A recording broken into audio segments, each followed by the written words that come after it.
Kengashma heyetlerinin hemisi o'rnidan turishib, Hazreti Aysoni Vali Pilatusning oldiga elib berishdi. Bu yerda uning ustidan shikoyat qilib, biz bu odamning Yahudi xalqini ozdirib, Rim imperatoriga bosh topshirmaslikqa quturatganligini va o'zini Yahudilarning qutqizuvchi Masih, ya'ni podshohi deb otib olganligini ko'rdik deyishdi.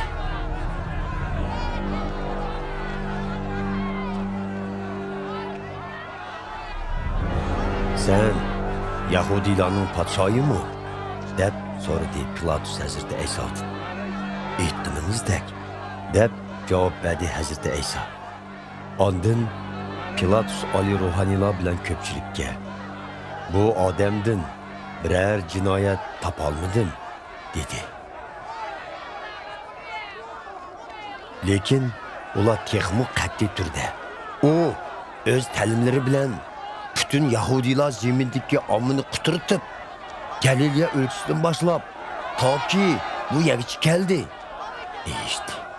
Buni anglagan Pilatus, bu odam Galiliyalikmi deb so'radi.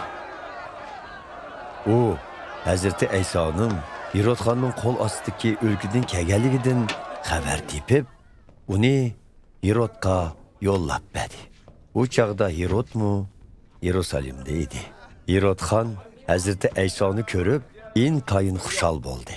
Chunki u uzundan beri Hazreti Aysoga doir ishlarni anglab, mening oldimdimi biror mo'jiza ko'rsatib boqsin deb uning bilan ko'rishmoqchi bo'lib yuratdi. Shunga u Hazreti Aysodan bir necha savollarni so'rdi. Lekin Hazreti Ayso bir ig'izmi javob bermadi. Oliy ruhoniylar ve Tevrat ustozları Hazreti Aysoning ustidan hadeb shikoyat qilyotdi.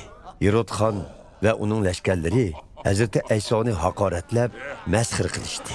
Ondan keyin uningga podshohlarcha hashamatli to'n kiydirib, uni yana Pilatusning oldiga qaytirdi.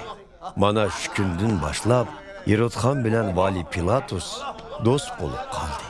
Uningdan burun ular bir-biriga düşman edi. Vali Pilatus oliy ruhoniylarni, Yahudi oqsoqollarni va jamoatni yig'ib ularga, sizlar bu odamni oldimga haydab keldinglar, uning ustidan xalqni ozdirib quturatdi deb shikoyat qildinglar. Biroq men uni sizlarning oldinglarda so'roq qilib, sizlar shikoyat qilgan jinoyatlardan birini topolmadim.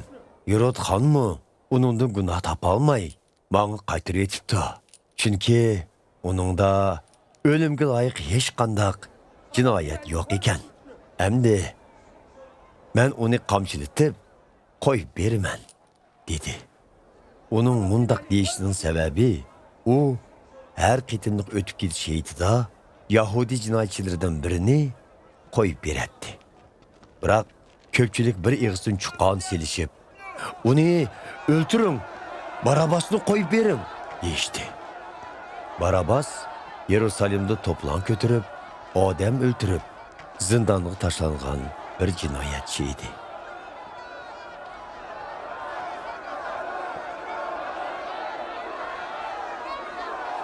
Pilatus Hazreti Aysoni qo'yib bermoqchi bo'lib, ko'pchilikka qayta nasihat qildi. Lekin ular ha deb, uni krestga mixliting deb chuqqan selishdi. Pilatus 3-chi qitim ularga, nemishqa? U zodi nemi jinoyat o'tkazdi? Men uningdan o'limga loyiq jinoyat topolmadim. Uni qamchilatib qo'yib beraman dedi. Biroq ko'pchilik davomli chuqqan selishib, Hazreti Aysoni krestga mixlab isib o'ldirsin deb ching turib oldi. Ularning chuqqanlari oxir g'alaba qildi. Pilatus ularning talibi bo'yicha hukm chiqadi. To'polon ko'tirib zindonga tashlangan ilk qotilni qo'yib berib, Hazreti Aysoni Yahudilarning o'z xohishi bo'yicha bir taraf qilish uchun lashkarlarga topshirib berdi.